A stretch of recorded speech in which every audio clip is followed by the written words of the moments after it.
DK Shivakumar ಅವರ ಆಕ್ಷೇಪ ಮುಂದುವರಿತಾ ಇದೆ. ಇನ್ನು 4 ವರ್ಷ ನಾವು ಅಧಿಕಾರದಲ್ಲಿ ಇರ್ತೀವಿ, ನಾನು ಹಿಂದೆ ಕೊಟ್ಟಂತಹ ಹೇಳಿಕೆಗೆ ನಾನು ಬದ್ಧ ಅಂತ ತಿಳಿಸ್ತಾ ಇದ್ದಾರೆ. ಮುಂದೆ 5 ವರ್ಷ ಕೂಡ ನಾವು ಅಧಿಕಾರದಲ್ಲಿ ಇರ್ತೀವಿ ಅಂತ ತಮ್ಮ ಹಳೆಯ ಹೇಳಿಕೆಗಳನ್ನ ಸಮರ್ಥನೆ ಮಾಡ್ಕೊಳ್ತಾ ಆಡ್ ಆನ್ ಕೂಡ ಮಾಡಿದ್ದಾರೆ. ಒಕ್ಕಲಿಗ ಸಿಎಂ ರನ್ನ ಬಿಜೆಪಿ ನಾಯಕರೇ ಉರುಳಿಸಿದ್ರು ಅನ್ನೋದನ್ನ ಕೂಡ ತಿಳಿಸ್ತಾ ಇದ್ದಾರೆ.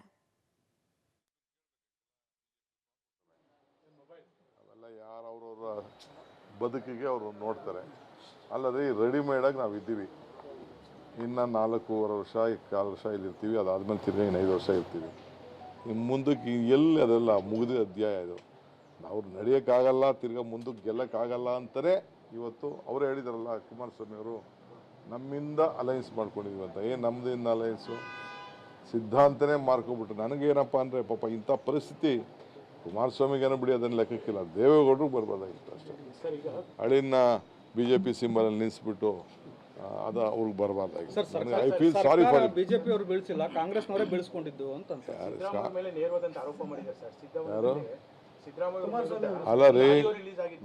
ವಿಶ್ವನಾಥ್ ಹೋಗಿ ಮೀಟ್ ಮಾಡಿದ್ದಾರೆ, ನಾರಾಯಣಗೌಡನ ಜೊತೆ ಇದ್ದಾರೆ, ಯೋಗೇಶ್ ಜೊತೆ ತಬ್ಬಾಡ್ತಾ ಇದ್ದಾರೆ. ಅಶ್ವಥ್ ನಾರಾಯಣ ಮತ್ತು ಯಡಿಯೂರಪ್ಪನವ್ರನ್ನ ಏನು ಬಿಡ್ತಾನೇ ಇಲ್ಲ. ಯಾರು ಈ ಸರ್ಕಾರ ತೆಗೆದ್ರು ಆ ಸರ್ಕಾರದ ಜೊತೆಗೆ ಇದ್ದಾರೆ. ಇನ್ನೇನು ರೀಬೇಕು ಜನಕ್ಕೆ? ಇದಕ್ಕಿನ್ನ ಏನು ಸಾಕಿಬೇಕು? ನಿನ್ನ ಅಧಿಕಾರಕ್ಕೆ ನೀನು ಸ್ಯಾಕ್ರಿಫೈಸ್ ಮಾಡೋಕ್ಕಾಗ್ತಾ ಇಲ್ಲ ಅಂತಂದರೆ, ನಿನ್ನ ಅಧಿಕಾರದ ಸಿದ್ಧಾಂತನೇ ನೀವು ಒಪ್ಕೊಳ್ಳೋಕ್ಕಾಗ್ತಾ ಇಲ್ಲ ಅಂತಂದರೆ ಇನ್ನೇನಪ್ಪ ಕುಮಾರಣ್ಣ? ನೀನು ನನ್ನ ಮೇಲೆ ಸಿದ್ದರಾಮಯ್ಯನ ಮೇಲೆ ಆಮೇಲೆ ಇರಲಿ, ನಿನ್ಗೆ ಯಾರು ತೆಗೆದ್ರು ಫಸ್ಟ್ ಅವರು, ನೀನೇನು ಮಾತಾಡಿದೆ ಆ ಮಾತು ಎಲ್ಲೋಯ್ತು? ಸರ್, ಈಗ ಒಂದು ಮಾತನಾಡಿದ್ದಾರೆ ಕುಮಾರಸ್ವಾಮಿ, ಈಗ ಮೇಕೆದಾಟು ಪಾದಯಾತ್ರೆಯಲ್ಲಿ ನಾನು ತೂರಾಡಿದ್ನ ಅಂತ ಹೇಳಿ ಹೇಳಿದ್ದಾರೆ. ಏನು ನಾನು ಕುಡಿದು ತೂರಾಡಿದ್ನಾ? ಅಲ್ಲಪ್ಪ, ನಾನು ಕುಡಿದು ತೂರಾಡಿದ್ನಾ? ನಾನು ಮೇಕೆದಾಟು ಪಾದಯಾತ್ರೆ ಮಾಡಿದ್ದೀನಿ, ಸುಸ್ತಾಗಿದ್ದೀನಿ, ನಡೆದಿದ್ದೀನಿ. ಇನ್ನು ಇದನ್ನು ಅಲ್ಲಿ ಘಾಟ್ ಸೆಕ್ಷನ್ ಇದೆಯಲ್ಲ, ಅದು ನಡೆದಿದ್ದರೆ ಕುಮಾರಸ್ವಾಮಿಗೆ ಗೊತ್ತಿತ್ತು.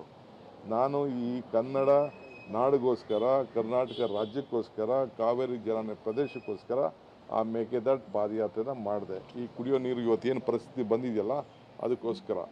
ಮುಂದಕ್ಕೆ ನಾವು ಏನು ಯೋಚನೆ ಮಾಡಬೇಕಾಗಿದೆ ಅಂತಂದರೆ, ಬೆಂಗಳೂರು ನಗರದಲ್ಲಿ ಇರೋಂಥ ಎಲ್ಲ ಕೆರೆಗಳಿಗೆ ವಾಪಸ್ಸು ರೀಟ್ರೀಟೆಡ್ ವಾಟರ್ನ ತುಂಬಿಸ್ಬೇಕು. ಇಲ್ಲ ಅಂತಂದರೆ ಎನಿ ಟೈಮ್ ಈ ಪರಿಸ್ಥಿತಿ ತಿರ್ಗಾ ಬರಲಿಕ್ಕೆ ಸಾಧ್ಯ ಆಗ್ತದೆ.